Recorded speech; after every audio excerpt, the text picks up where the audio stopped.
వచ్చి రాగానే హ్యాట్రిక్ హిట్లు పట్టేసిన లేడీ కృతి శెట్టి.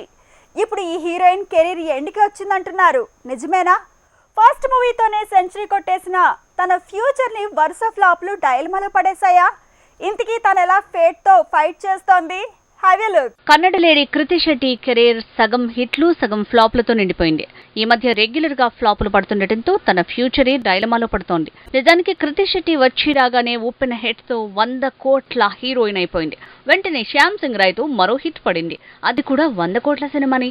ఆ వెంటనే బంగారాజు కూడా గట్టెక్కింది. దీంతో లక్కీ లేడీ అనేశారు. ఇప్పుడు వరుస ఫ్లాపులు రావడంతో ఐరన్ లెగ్ అంటున్నారు. నిన్న కస్టడీ, అంతకు ముందు ఆ అమ్మాయి గురించి మీకు చెప్పాలి, దీనికి ముందు మాచర్ల నియోజకవర్గం, ఆ సినిమాకు ముందు వారియర్, ఇలా వరుసగా 4 ఫ్లాప్లు పడటంతో సీన్ రివర్స్ అయింది. కృతి అంటే నిర్మాతలకు భయం పట్టుకుంది.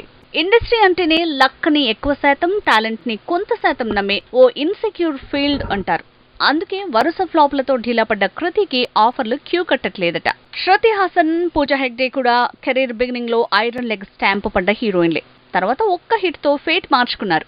ఇప్పుడు కృతి కూడా తన ఫేట్ కోసం ఫైట్ చేయబోతోంది. ఇక మలయాళ మూవీ, మరో తెలుగు సినిమా మీదే ఆశలు పెట్టుకుంది.